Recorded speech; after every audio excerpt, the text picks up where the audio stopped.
Salve, salve, pessoal. Paulo Tonon, canal do Sindicato dos Bancários de Bauru e Região. Sejam bem-vindos. Bom dia, boa tarde, boa noite. Não sei para qual horário vocês vão estar assistindo essa live que nós estamos proporcionando para tirar as dúvidas de quem ainda não votou na eleição da CACI, né?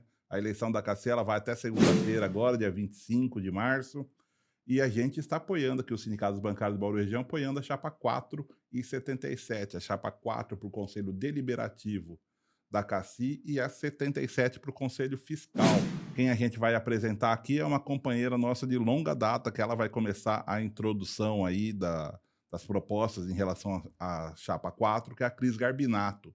Mas antes de eu passar para a Cris, vocês sabem o que vocês têm que fazer, né, pessoal?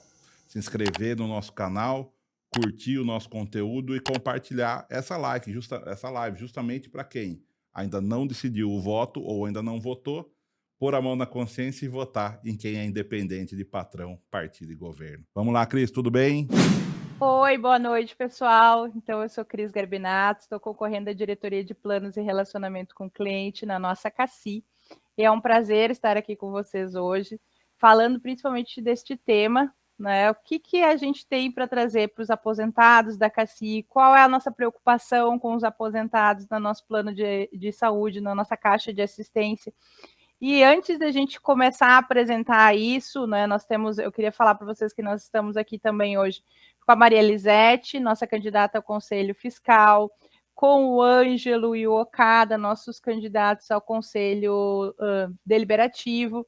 Estamos também com a Patrícia, candidata também ao Conselho Deliberativo. E muitos dos nossos associados aposentados que hoje vieram fazer um pinga-fogo com a gente, fazer algumas perguntas bem importantes sobre este assunto. O que eu gostaria de falar antes, né, sobre isso? A nossa chapa 4 e a chapa 77, em defesa da CACI Solidária, ela preza por demais a solidariedade na CACI.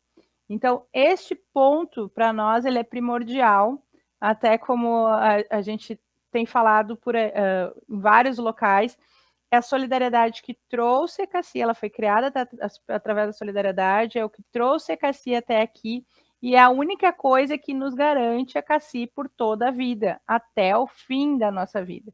Então, quando a gente fala deste conceito, a gente já está falando para o público aposentado e para o público que pretende se aposentar e levar a CACI para o resto da vida. Um ataque que nós tivemos em 2019, na reforma estatutária, simplesmente tirou este direito dos funcionários pós-2018, que é de ter o patrocínio na aposentadoria feito pelo patrocinador na aposentadoria deles. E isso é um grande risco para todos nós, porque a gente não tem metade de solidariedade. A gente ou tem solidariedade ou a gente não tem. Qualquer rachadura na nossa solidariedade, ela pode fazer com que toda ela venha a ruir. Mas, enfim, iniciando esse processo, eu queria chamar a nossa primeira convidada aqui, a Vânia Romeu, do Rio de Janeiro, para conversar com a gente, fazer o nosso primeiro pinga-fogo aí, fazer as perguntas para ver o que a gente pode ajudar, como é que tá as nossas propostas sobre os aposentados, o que eles entendem que a gente tem que trazer para dentro da nossa CACI. Vânia. Boa noite, Cris. Boa noite a todos que estão participando desse bate-papo. E eu queria colocar para você, Cris Garbinato, que se nós nos atermos às propostas das 3 chapas que estão concorrendo, corre o risco da gente achar que é chapa única, porque as propostas são muito semelhantes, porque, afinal de contas, o papel aceita tudo. Se nós levarmos em consideração as contendas que estão acontecendo nas redes sociais, é capaz da gente pensar também que é tudo farinha do mesmo saco. Isso pode até desestimular, né, o voto do associado, em especial do aposentado, né, que é a pessoa que, no momento, né, com o passar da idade, mais precisa da assistência da CACI. Eu queria colocar para você a seguinte questão. Nós temos acompanhado uma central de atendimento e uma central de regulação que tem trabalhado de maneira uniforme. não há uma avaliação da gravidade do caso que está sendo solicitada a autorização, seja para cirurgia, seja para exame. As respostas da central são respostas uniformes, protocolares, e não raro dizem para o associado que a CACI tem um prazo concedido pela ANS de 21 dias úteis para fazer aquela autorização. O grande Betinho já dizia: quem tem fome tem pressa. E quem está doente tem muita pressa também. Hoje mesmo eu estava tomando conhecimento de um caso de uma associada com câncer de fígado, já diagnosticado, já passado por uma junta médica solicitada pela própria CACI, que referendou esse diagnóstico e a necessidade de uma intervenção rápida, imediata. E, no entanto, quando ela procurou ouvidoria para reclamar, porque ainda não havia saído a autorização, né, do OPME para a cirurgia, foi dito a ela que a ANS dava para a CACI 21 dias úteis para a resolução do caso. Então, eu gostaria de saber de você qual a sua proposta, o que você pensa em fazer com relação a esse atendimento, não só da central de atendimento, como também da central de regulação, né, que vem tratando situações de caráter eletivo e situações de caráter urgente da mesma forma. Isso é importantíssimo para os aposentados. Não é só não ter assistência, é conseguir a assistência e não se conseguir o que foi proposto por essa assistência. Eu gostaria de saber o que você pensa em relação a isso. Vânia, esse é uma... Deixa eu só ver. Vânia, essa é uma questão importantíssima que tu colocas. Por quê? Porque ela parte de todo um cuidado da CACI com o participante que não está sendo feito pela nossa central. Para nós, a central ela tem que ser humanizada e, principalmente, acompanhar toda a jornada do participante. Eu tenho dito em todos os locais onde a gente vai que nós precisamos que, no momento que tem uma solicitação, um pedido aberto de um exame, de uma cirurgia, eu preciso que alguém acompanhe esse paciente, esse participante, até que ele faça o exame ou a cirurgia dele. Ou, no mínimo, diga, olha, este exame, essa cirurgia não é o correto para o teu caso e a gente tem outra possibilidade de tratamento que é entendida como tratamento adequado. Então, esse acompanhamento também precisa ser feito ligando o nosso participante através da questão da estratégia de saúde da família. Então, tudo para nós é cuidado preventivo e cuidado integral.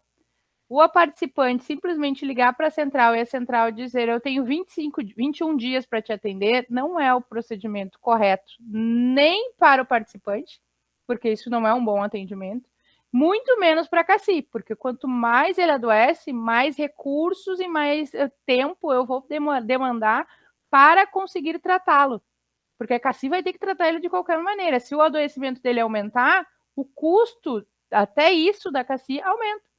Então, eu não tenho um bom atendimento, eu não tenho cuidado com a saúde e eu não ajudo nem na questão financeira da CACI. Para nós, a gente precisa focar muito nesta questão do acompanhamento da jornada do participante. E dá para fazer isso linkando, tendo uma equipe para fazer esse acompanhamento e linkando com os nossos médicos, com o médico responsável por essa pessoa na nossa estratégia de saúde da família. Agora, com a ampliação que nós tivemos no último período da estratégia de saúde da família para o interior, através do Telesaúde APS, a gente já vai conseguir ter uma melhoria significativa no atendimento ao participante, para também que o médico já saiba, olha, ele está precisando da cirurgia A, B e C, porque ele já está fazendo acompanhamento dentro da nossa CACI também. Nada vai chegar totalmente novo. É a questão da gente conseguir azeitar. E a outra coisa que tu colocaste que eu gostaria de falar também é que as chapas vêm com muitas propostas semelhantes e parece tudo igual. Não é. Então, para isso, a gente precisa ter uma ideia do que as pessoas fizeram no verão passado, que nem conta aquele filme, né? Teve gente que, enfim, criou coparticipação, outro que aumentou coparticipação e agora está todo mundo aí colocando que é contra a coparticipação. Não é verdade. Se tu criou e se tu aumentou, o teu grupo não pode ser contra a coparticipação. O nosso é realmente, porque nós nunca aprovamos absolutamente nada que fosse referente a aumento ou criação de coparticipação. Outra questão também que é importante, estratégia de saúde da família. Temos grupos defendendo a estratégia de saúde da família que aprovaram o fechamento das nossas clínicas CIS. Então, não pode defender a estratégia de saúde da família se eu não defendo as nossas clínicas CIS, se eu não defendo um atendimento com cuidado integral com a saúde do participante. Muito obrigada, Vânia, pela tua pergunta. Agora vamos para a Vana. Vana, conversa conosco, traz a tua dúvida aí. Boa noite para todos e todas. Boa noite, Cris. Eu, na verdade, vou dar uma sequência à colocação de Vânia. Porque, além do problema da central, a gente vê assim, uma dificuldade enorme dos colegas aposentados, principalmente os mais velhos, em contatar as unidades. Tentam telefonar, ninguém atende. E não é que ninguém atende, né? Existe um problema da central, que parece que está sendo resolvido. Mas, mesmo assim, como não existe uma pessoa específica para atender as ligações, como existia antigamente, as telefonistas, sempre teremos esse problema, mesmo que mude a central. Você vai ligar, ao invés de ficar chamando, vai dar ocupado. As pessoas continuarão nervosas, achando que a CACI está distante delas. E eu pergunto, o que vai ser feito para aproximar a unidade CACI do aposentado? Vai ampliar a estratégia saúde e família, mas será que esse contato, por parte dele, será melhorado? Vana, nós precisamos muito aproximar as nossas clínicas CIS, nossa estratégia de saúde da família do associado, e principalmente do associado aposentado. Isso é uma necessidade da CACI e é uma necessidade de saúde das pessoas. Eu preciso ter o cuidado total, o cuidado integral, o cuidado que eu digo que é da cabeça ao pé, que é o nosso médico de saúde da família, está apto a nos cuidar da cabeça ao pé, e não aos pedacinhos. Então, para poder fazer essa aproximação, na minha visão, foi um erro muito grande terem demitido as telefonistas das clínicas CIS, e aí a economia foi uma economia ridícula, porque se eu afasto as pessoas da clínica CIS, dificulto ser atendido ou marcar uma consulta na clínica CIS, eu não estou ajudando nem na questão financeira da CACI. Então, é importante a gente colocar isso, porque eu já falei várias vezes, mas vou repetir aqui. Quando a gente entrou na gestão, eu e o diretor Amaral, o Amaral promoveu uma estratificação da nossa população, separando entre quem quase não usa CACI, quem usa um pouco mais, doentes crônicos e doentes graves. E aí ele fez a conta de quanto gastavam cada um desses estratos, quem era acompanhado pela estratégia de saúde da família e quem não era. Em todas as camadas, todas as faixas, nós tivemos economia. E a economia média é de 30%. 30% nas despesas assistenciais da CACI. Nós estamos falando das maiores despesas da CACI, que são as assistenciais. É muito dinheiro. Então, não é a questão de uma telefonista, duas telefonistas que a gente demita que vai conseguir acompanhar esta economia que eu tenho e este cuidado, principalmente. Eu tenho que falar da economia, mas eu tenho que falar do cuidado com o associado e associado. Então, eu preciso rever o processo inteiro para ver o que a gente vai conseguir recolocar. A URA funciona, que chama URA, essa central. Olha, já trocaram 2 vezes e não está funcionando, gente. precisamos, as pessoas não querem falar com robôs. Elas precisam resolver problemas de saúde. Problema de saúde, quem resolve é gente, não é robô. Então, essa é uma coisa que a gente precisa reavaliar, sim. A outra questão lá na frente, que é, a gente pode usar a tecnologia a nosso favor? Sim, nós temos um público que gosta muito de tecnologia. Inclusive, eu já tive reclamações, porque antes eu conseguia marcar consultas com o meu médico da família pela internet, agora eu não consigo marcar mais. Então, talvez eu consiga fazer o equilíbrio. Quem quer tecnologia, eu vou ter disponível via aplicativo, internet, até a URA, se as pessoas preferirem, mas eu duvido quem gosta de URA, ninguém gosta. E do outro lado, eu tenho um atendimento humanizado, um atendimento pessoal e um atendimento que realmente faça diferença na vida do associado e da associada. Enfim, espero que tenha esclarecido aí que a gente quer as pessoas cada vez mais próximas e os nossos aposentados mais próximos ainda, né? Deixa eu ver agora o Aloísio. Aloísio, doutor Aloísio, venha conversar conosco, doutor Aloísio.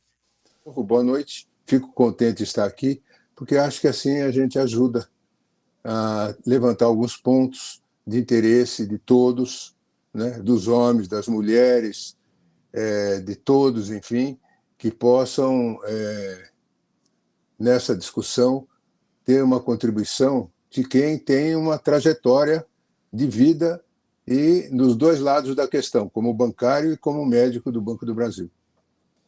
Eu gostaria de fazer um considerando, que é o seguinte, antes de perguntar.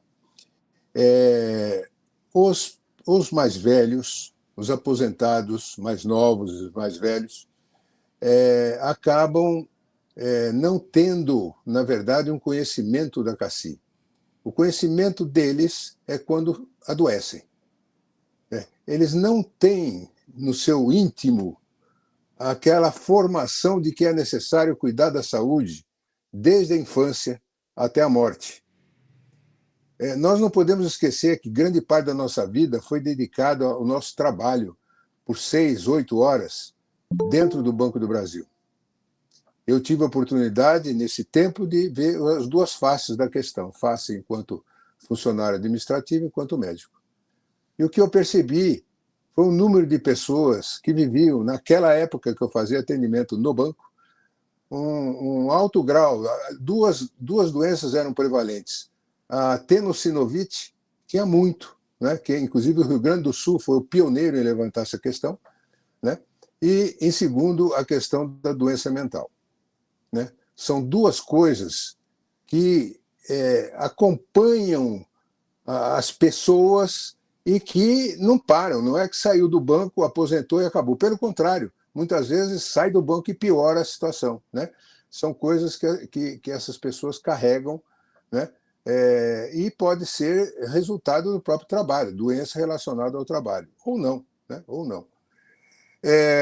Eu queria dizer para vocês que a medicina preventiva, para essas pessoas que não estão acostumadas a vivenciar isto e a importância da prevenção, é perfumaria. O pessoal não acredita nisso. Eles querem ir no médico determinado que eles acham que tem dor no peito, é coração, tem que ir no cardiologista. Né? Então, isso é o que a Cris falou, muito bem falou. Né? Acaba dividindo, segmentando o nosso corpo, né, e a nossa mente, de tal maneira que não tem uma pessoa que a enxerga por inteiro. Isso é importantíssimo. Agora, ao mesmo tempo, nós temos que fazer com que as clínicas CIS tenham profissionais que enxerguem também isso. Porque o que acontece? Muitas vezes você vai ser atendido, e eu sou participante da saúde da família aqui em São Paulo, né? Você percebe que a pessoa está mais preocupada em ver o computador, os resultados de exames, do que falar com você. Né? Então, nós temos que fazer um trabalho nas clínicas CIS de sensibilização desse pessoal e da importância que eles têm, porque eles não se acham reconhecidos.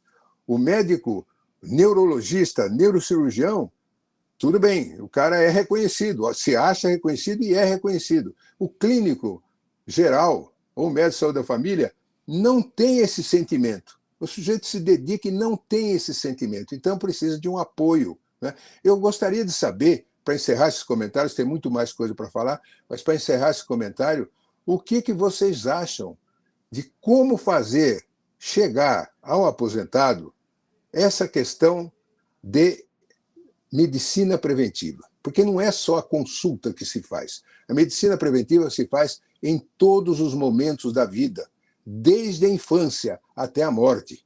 Nós podemos amenizar sintomas, nós podemos atuar mais cedo na doença que surgiu, nós podemos prevenir a doença com vacina, enfim.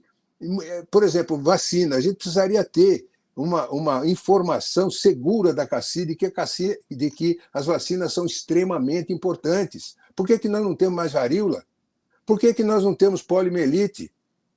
Por que nós não temos doenças que estavam prevalentes muito, muito grandes no país, como o sarampo, né, que voltou agora porque o pessoal não se imuniza? Então, tem que existir esses campos de prevenção em todos os momentos da vida, até na morte. É importante. Hoje nós temos, vocês já escutaram falar, né, de assistência que se dá para a pessoa que não tem mais possibilidades de terapêutica, né? É uma forma de você amparar a pessoa. Você sabe que, muitas vezes, que não se dá para fazer mais nada, mas você tem como ajudar esta pessoa, né? Esta concepção de medicina preventiva, essa concepção da visão integral é muito importante, mas difícil do paciente e do funcionário mais velho, idoso e tal, entender a importância disso, porque não está acostumado. Então, nós temos que fazer uma campanha, inicialmente, uma campanha pesada da importância da medicina preventiva e garantir que, quando a pessoa for ser atendida nas clínicas CIS, eles tenham um profissional que também enxerga essa importância e também valoriza esse contato humano, não é? Porque contato por robô já existe. Contato por telemedicina, que é importante, mas ela tem a sua importância. Nada supera o contato pessoal. Tá? Muito obrigado pela atenção e pergunto, então, para vocês, a Cris, que pode encaminhar perguntas, se for o caso, o que a gente pode fazer, o que vocês estão pensando em fazer a respeito disso. Muito obrigado. Doutora Luísa, a sua pergunta já veio completa até com a resposta. Então, a gente já vai aproveitar essa aula. Na verdade, não foi uma pergunta, foi uma aula sobre medicina preventiva. E sim, nós precisamos fazer vários processos de chamar os associados para educá-los para a medicina preventiva.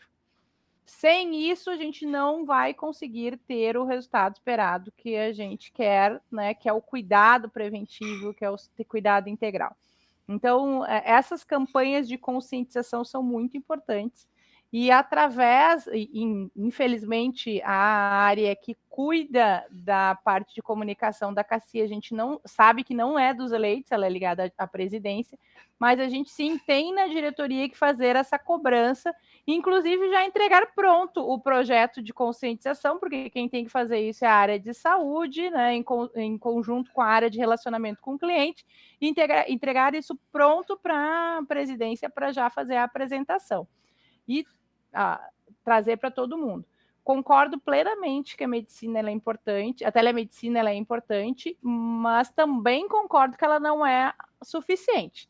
Então, hoje a gente está ampliando e ampliou, né, a APS, a Atenção Primária à Saúde, via telemedicina para todo o interior, porque a gente não tem não temos clínica CIS suficiente para todo mundo, mas a gente já está estudando de fazer aqueles médicos que vão nas localidades para fazer essas consultas a cada determinado período de tempo, 6 meses, 4 meses, enfim. Isso está sendo estudado na CACI.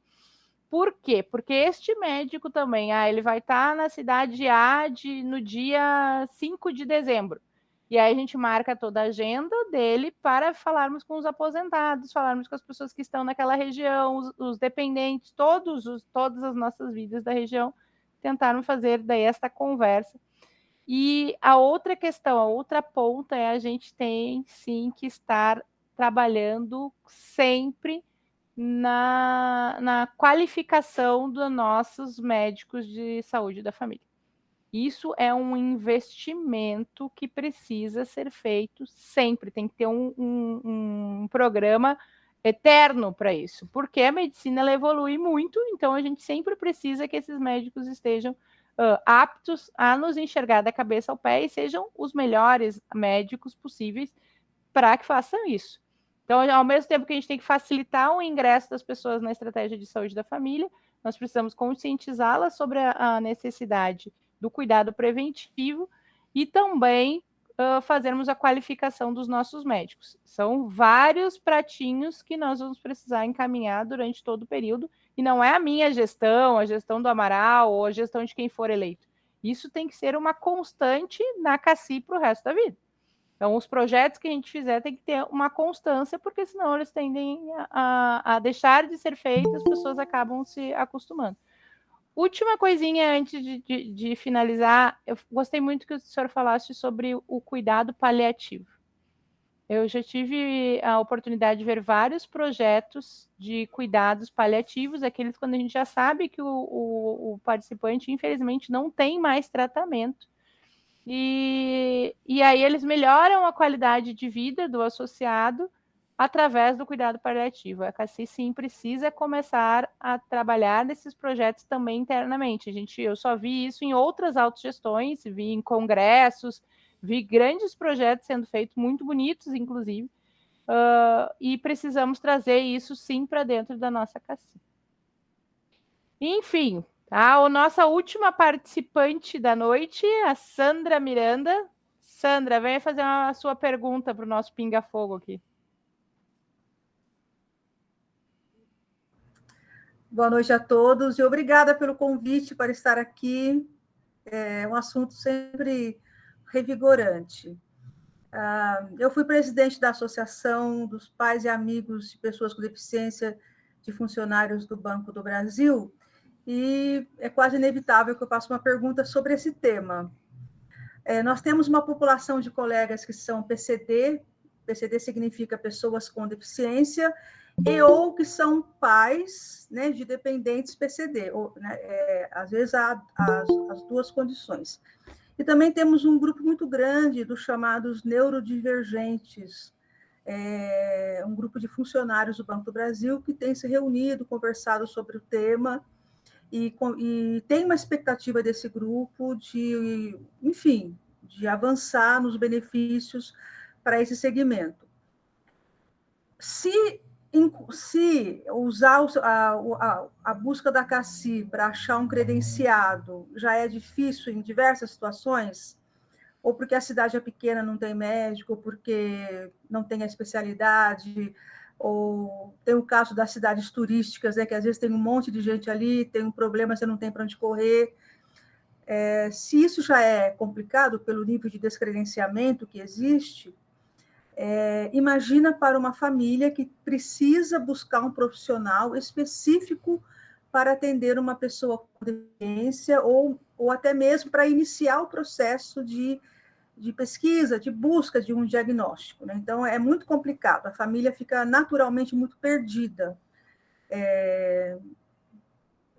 Imagina que você tem a expectativa de ter um filho que a sociedade normalmente caracteriza como uma criança, entre aspas, normal, aí a sua família recebe uma outra pessoa de outro jeito, que requer outro tipo de atendimento. O quanto isso é desafiador para essa família, superar N obstáculos e ir atrás de profissionais que atendam às necessidades dessa criança. Há uma série de doenças raras, por exemplo, então é muito difícil. E aí você vê lá um médico, alguém indicou, você finalmente achou um na sua cidade, você liga, atende pessoa com deficiência? Não é aquela especialidade. A gente sempre pensa na CACI, se haveria, Cris, a condição da CACI criar uma lista de prestadores conveniados, cadastrados, que já na hora do credenciamento eles pudessem informar se tem essa condição de atender pessoas com deficiência ou não. Eu sei que a CACI não tem dentistas, né, credenciados, mas existem dentistas, por exemplo, que são especialistas em atender pessoas com deficiência, porque é muito difícil. Imagina você colocar uma criança com autismo severo numa cadeira, né? Às vezes uma obturação que é algo muito simples para a maioria das pessoas, para outros pode exigir, inclusive, uma anestesia. Então, é muito complicado. Então, se houvesse um rol, uma lista, um tipo de marcador para facilitar essa busca, eu acredito que as famílias teriam um obstáculo a menos para vencer essa dificuldade, além também da questão dos neurodivergentes. E aí nós temos, além de você, temos também o Okada, que é muito ligado nesse ponto, nessa questão, que sofrem porque não tem psiquiatra, não tem psicólogo, não tem uma série de profissionais aptos a atenderem esse público. Uma outra questão importante é que em janeiro de 2024, a Folha de São Paulo publicou um estudo dizendo que, eu vou ler aqui, tá? Que em 2020, um estudo feito pela Associação Brasileira de Planos de Saúde, em 2023, os custos com atendimento de TEA, que é o transtorno do espectro autista, do autismo, atingiram 9% do custo médico total, ultrapassando os 8,7% destinados à oncologia. Ou seja, a gente vive uma situação onde os tratamentos para transtorno do espectro do autismo eles estão demandando mais recursos do que tratamento para o câncer. A minha outra pergunta é: a CACI está preparada para esse momento? A CACI, ela pensa em colocar nas clínicas CIS profissionais que estejam disponíveis para atender esse público? E até, sim, em termos de mobiliário, de espaço físico, de acolhimento às famílias. O que você tem a dizer para mim sobre isso? E, por último, por favor, quem não conhece a APABB, a minha querida associação, que eu amo tanto, vamos lá, www.apabb.org.br. Eu sou delegada por São Paulo e nós estamos precisando de associados. Um abraço. Importantíssimo esse recado vamos nos associar à APABB. Eu já sou associada há muitos anos já à APABB, um trabalho importantíssimo que a gente tem que valorizar e tem que participar. Sandra, tu trouxeste, era um pinga-fogo, não era um pinga-larva de vulcão na gente, tá? Mas vamos lá. Assim, vamos começar, então, por algumas partes, depois eu vou pedir que o Okada fale sobre a questão do neurodivergente. Pessoas com deficiência, o diretor Amaral já iniciou todo o processo das conferências cidadãs. O que é essas conferências cidadãs? São conferências onde a gente chamou os participantes com deficiência ou os pais de pessoas com deficiência para construir uma política de cuidado dentro da nossa CACI. Como é mesmo o nome do slogan, Sandra? Nada por nós sem nós. Nada de nós sem nós. Nada sobre nós. Nada sobre nós sem nós. Nada sobre nós sem nós. Então, ouvindo os participantes, todas as pessoas com deficiência ou os pais de pessoas com deficiência, está sendo construída essa política. Já terminou a primeira leva, que eram as conferências estaduais, e agora todas as sugestões estão sendo consolidadas e vai ter a conferência nacional, para que daí vai sair o documento da política da pessoa com deficiência.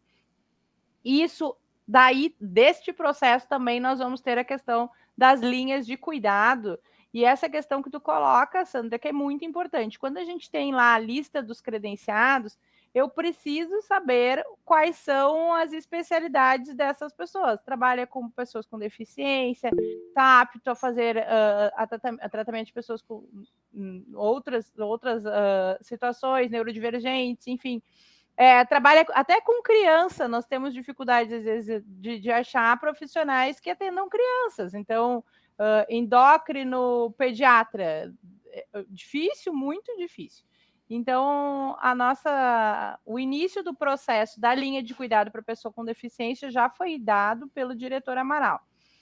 temos ainda a questão dos neurodivergentes, que a gente tem uma ideia de construção em conjunto de linha de cuidado com a diretoria de saúde. Então, essa é o próximo passo. Vamos terminar com pessoa com deficiência, vamos construir essa linha de cuidado para os neurodivergentes. E a gente tem uma coisa que no nosso projeto as questões de adoecimento mental, na verdade, todas as questões ligadas ao adoecimento através do trabalho, a gente tem que cobrar a conta do patrocinador. Então, eu tenho que cobrar o tratamento que foi dado, é um adoecimento do trabalho, eu tenho que cobrar tudo que foi feito, todo o tratamento, e inclusive as medicações que os participantes estão pagando do próprio bolso. Porque isso não é justo, o trabalho adoeceu, então o trabalho que paga é esta conta. E por último, temos a questão da Limaca, né, da nossa lista de medicações abonáveis, que precisa ser revista. Nessas linhas de cuidado, eu preciso fazer o ajuste da Limaca, que nós tivemos um grupo que esteve na gestão da CACI, diminuiu mais de 1.000 medicações, né? Então, a gente precisa agora, através dessas linhas de cuidado, descobrir. Agora, nessa linha de cuidado, eu preciso desses medicamentos, e aí eles precisam estar dentro da Limaca, sim, para a gente ter o cuidado integral e preventivo com a saúde dos participantes. Então, eu respondi um pouco da Sandra, e aí eu vou passar para os nossos colegas, os nossos candidatos que estão aqui também, para já irem se apresentando, e se tiverem alguma coisa que eu esqueci de falar, vocês já aproveitam e vão falando, tá, gente? Então, eu vou começar pelo Okada, porque ele foi convocado aqui para falar dos neurodivergentes, e aí depois eu trago a Lisete, o Ângelo, para dar uma conversada com vocês, são os nossos candidatos aposentados. O Rafa está aqui conosco, a Patrícia também está aqui conosco, então depois eles dão uma boa noite para vocês também. Okada, está contigo. Olá, boa noite a todos e a todas. Eu tenho aqui, né, muito bem colocado pela Sandra, uma pergunta, né, muito importante essa que ela traz. E um aspecto que eu entendo que é extremamente importante é a gente tratar os neurodivergentes dentro de um trabalho de inclusão, de pertencimento. Muitas clínicas, né, têm, de fato, né, atendido os neurodivergentes, a depender do nível de criticidade, mas tirando ele do convívio social, muitas vezes, né? Ou seja, né, um trabalho que coloca ele como dentro de um aspecto da vulnerabilidade social que ele apresenta, né, a vulnerabilidade à exclusão, como algo em evidência. Então, eu vejo o seguinte, né, que essa pessoa, né, neurodivergente, ela tem que ser inserida dentro do contexto social, principalmente a criança, dentro do contexto escolar. Ela não pode ir para uma sala de aula exclusiva, ela tem que ir para uma sala de aula inclusiva, ela tem que interagir com as demais crianças, ela tem que participar do convívio. E o cuidado, ela tem que ser investido na potencialidade, porque todos têm, né, aquilo que se desponta, aquilo que é bom, aquilo que faz, né, de uma forma mais contundente, que faz, né, com cuidado, com carinho, a pessoa gosta. Então, ela tem que fazer aquilo que ela gosta, efetivamente. Então, o trabalho que tem que ser feito, né, com o neurodivergente, também dentro do aspecto do contexto do trabalho, quando a gente está falando dos nossos associados, os funcionários, né, do Banco do Brasil, é de inseri-los dentro de lugares que eles conseguem desenvolver as suas potencialidades. Muitas vezes, né, eles são colocados em determinados locais que eles não conseguem atuar. Então, muitas vezes o autista, por exemplo, ele tem dificuldades de ambientes barulhentos, ruídos. Então, não pode colocar ele, por exemplo, no dia 5 de pagamento dentro da linha de frente, atendendo o cliente, né? E às vezes chega um cliente irritado, e aí como é que o neurodivergente consegue, né, lidar com esse tipo de atendimento? Então, tem que colocar em lugares certos, em lugares em que eles consigam desenvolver as suas habilidades e crescer dentro da organização, fazendo uma carreira. Então, tem que fazer esse trabalho de inserção deles. E isso é importante, o pertencimento, eles têm que se sentir pertencentes, se sentir útil naquilo que está fazendo, naquilo que está desenvolvendo. E eles passam a interagir com as pessoas ensinando o funcionário, porque eles adquirem certas habilidades que são extremamente importantes. A pessoa, por exemplo, né, que tem TDAH, ela tem hiperfoco. Ela, quando entra no foco em alguma atividade, ela consegue, né, ser um funcionário altamente produtivo. Mas muitas vezes ela não consegue perceber, né, aquilo que é atenção secundária, né? Então, às vezes a gente chama a pessoa, ela não responde porque ela está em hiperfoco. Então, assim, ela consegue trabalhar em projetos, ela consegue se desenvolver em certas habilidades. E a gente tem que pensar também, né, como a Sandra colocou, que tem um profissional certo para cuidar. Na medicina, a gente tem especialidade para tudo. Na psicologia, parece que a gente põe todo mundo no mesmo balaio de gato, né? Bota todo mundo no mesmo rótulo, psicólogo. Mas, assim, existem vários tipos de psicoterapia. É preciso qualificar, referenciar essa rede. É preciso também que os próprios cuidados que sejam realizados sejam cuidados personalizados. A linha de cuidado ela é específica para a pessoa, ela não pode ser generalizada. E uma coisa que está acontecendo muito, né, que tem gerado um custo altíssimo para os planos de saúde, é porque as clínicas especializadas, né, em tratamento autista têm colocado eles em um ambiente recluso, que são os hospitais dia. E isso tem, obviamente, gerado um custo muito elevado, que muitas vezes é acionado, inclusive, através de demanda judicial. Mas isso também não é muito... depender do caso, pode ser útil, mas a depender do caso, isso exclui a pessoa do convívio. É importante ter o contato com a família, é importante ter o contato com outras pessoas, né, que não têm a mesma deficiência dele. Então, é necessário que as pessoas entendam que podemos fazer, sim, grupos específicos de afinidade, não só para cuidar, né, dos pais, para saber dar psicoeducação aos pais de como eles podem atuar de uma forma mais efetiva no cuidado com o filho. A gente pode também fazer cuidados de intervenções em crises, unindo, né, a saúde mental dentro da atenção primária. É possível também a gente atuar, né, com grupos, né, de afinidade da família. E uma coisa que eu entendo também como muito importante, que envolve qualquer tipo de transtorno, e também com um adoecimento crônico, é que nós temos que olhar a saúde do ponto de vista integral. É o psicológico, é o biológico ou o fisiológico, e também o bem-estar social. São 3 aspectos que envolvem a saúde integral. E quando um paciente está internado, a gente pode também ter o papel do psicólogo hospitalar. Esse paciente, se bem cuidado, podemos diminuir o tempo de internação e reduzir as despesas do plano de saúde. Porque esse paciente ele tem, né, ansiedade, estresse, uma preocupação extremamente elevada, e isso faz com que retarda o tempo, né, de recuperação. A questão do estresse, ela diminui a imunidade. Caindo a imunidade, reduz, né, no caso, as defesas, e possivelmente a infecção, a inflamação, leva um tempo maior para se recuperar. Então, cuidar da saúde mental antes, durante e após qualquer tipo de intervenção é fundamental. Nós temos, por exemplo, a questão das cirurgias bariátricas, em que as pessoas voltam a ter o peso que tinham antes. Por quê? Porque não foi cuidado da ansiedade.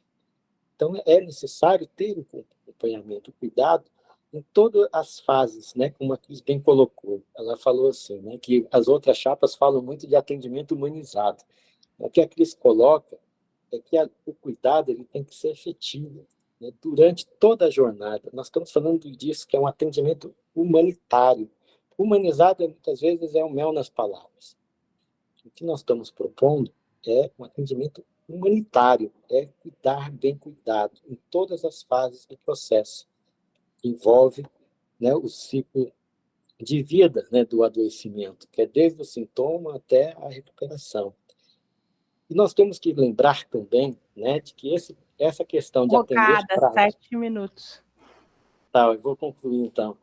E temos que lembrar também, né, que é importante a gente lembrar, frisar que a agilidade do atendimento e ter um atendimento efetivo na regulação, na aprovação, na central de atendimento, é um aspecto extremamente importante, porque as pessoas ficam ansiosas. A pessoa já está doente. E aí, quando tem um tempo que a cirurgia muitas vezes não é aprovada, ela fica mais ansiosa e compromete, inclusive, a efetividade da cirurgia. Muitas vezes o paciente, né, entra dentro de um aspecto, né, psicológico em que ele já vai para a cirurgia muitas vezes aborrecido ou até preocupado. Por quê? Porque ele entrou com um processo judicial que não sabe se vai ganhar ou vai perder lá no futuro. E muitas vezes, né, foi negado por conta de um padrão e não foi olhado a especificidade do tratamento, do cuidado. Se a gente levar em consideração que nós temos informações dentro da estratégia de saúde da família, que nós temos informações dentro dos nossos sistemas de TI, que a gente pode fazer, inclusive, uso da tecnologia para poder aprovar e proferir processos, que são padrões, a gente pode agilizar o atendimento e evitar essa questão de a gente está com prazo em cima, então vamos negar, né? Nega-se, a pessoa entra na ouvidoria, depois se judicializa. Então, isso tem que acabar, porque, de fato, isso compromete a saúde mental e compromete a efetividade do tratamento e gera mais custo para a CACI. É isso. Obrigada. Desculpa ter passado aí o tempo. Obrigada, Okada. Deixa eu chamar a Lisete para conversar conosco. Oi, Lisete. Boa noite. Oi. Boa noite a todos, né, e a todas, e um prazer estar aqui com os nossos apoiadores. Eu quero falar um pouquinho sobre a essência da CACI, né? A gente pensa que tratar de números é esquecer as pessoas. Primeiro, eu quero dizer que contabilidade é uma ciência social, pouca gente sabe disso. É uma ciência social aplicada, porque ela interfere na vida das pessoas. Em controladoria, a gente aprende que a missão da empresa é a razão da sua existência. E a razão da existência da CACI é fundamentalmente a solidariedade. Então, cresce muito importante. Uma empresa que não cumpre a sua missão, ela está fatalmente destinada a deixar de existir. Então, a gente chama que a CACI é a galinha dos ovos de ouro. Ela nasce da vontade de colegas que, pela solidariedade, assumem essa missão. E isso vai passando no decorrer dos anos, graças a Deus. Nós encontramos, né, nós que somos aposentados e temos o privilégio ainda de usufruir, porque há um grupo de pessoas que está sempre lutando para a busca da sua essência. Se a gente não cuidar disso, nós teremos sérios riscos, poderíamos ter sérios riscos no futuro, ao pensar numa empresa, por exemplo, de mercado ou coisa parecida. Mas como é que a gente cuida da CACI, né? Aí vem a parte um pouco financeira, cuidando dos controles que tem que ter na CACI, tanto do atendimento, que é a razão da CACI, é o associado, o cuidar da saúde do associado, cuidar das suas necessidades novas que aparecem. Então, isto é fundamental, e isto o Conselho Fiscal também tem que cuidar, né? Os controles ele tem que ver não são só os financeiros, são esses de qualidade de atendimento, porque afetam, como já falou Cris, falou Okada, confirmou, o resultado, né? Eu fui dar uma olhada aqui enquanto a gente estava debatendo, em 2022, nós tínhamos 67 milhões de provisões em multas da ANS, e eram referente a 575 processos. Eu pergunto para vocês, quando tu está com um filho doente, ou você está doente, quem é que não vai fazer isso? Né? É muito simples a gente achar que a pessoa fez alguma coisa incorreta, mas não. Todos nós vamos fazer isso. É um momento muito sensível da nossa vida, no momento que estamos no hospital. E aí, essa atenção integral, esse cuidado que se espera que a CACI desenvolva, a gente tem que estimular. E é por isso que eu confio na solidariedade, confio na Chapa 4 e na 77, porque este é o nosso grande desafio. Né? A gente quer entrar justamente para continuar um trabalho que foi começado e que precisa ser terminado. Eu não sei se você sabe, mas a CACI, em 2019, teve uma direção fiscal naquela relação com os números, mas ela teve uma intervenção pela ANS com relação à qualidade do atendimento. Né? Então, eram muitas as reclamações, a garantia de atendimento já estava presente naquele momento. Então, a gente tem um trabalho grande, árduo pela frente, mas acreditamos que só com solidariedade a gente pode efetivamente chegar a isso. E a gente está à disposição, então, de todos os nossos apoiadores aqui, no que for necessário. Se tiver qualquer pergunta também, eu posso falar sobre resultados e números. Mas a melhor coisa para a CACI é cumprir a sua missão para manter a sua perenidade, porque o resto acontece. Isso é fundamental para qualquer empresa. Muito obrigado. Boa noite a todos. Eu acho que as perguntas elas são bastante significativas porque elas estão dentro do nosso programa. E esse programa não foi construído pelos candidatos da Chapa 477. Esse programa foi construído pelos candidatos e pela equipe de apoio que tem participado desse processo de construção e pela coerência que a gente tem travado na defesa do princípio de solidariedade. Alguns me conhecem. Eu me aposentei no Banco do Brasil em 2016, depois de 35 anos de trabalho, mas dediquei a vida toda à saída coletiva. E o monopólio do princípio de solidariedade não está só na CACI. Está dentro da CIPA, está entre os delegados sindicais, está na organização das nossas lutas. Então, assim, esse é um princípio muito caro para a gente. E na CACI ele é fundamental. Então, olha só, eu sou aposentado.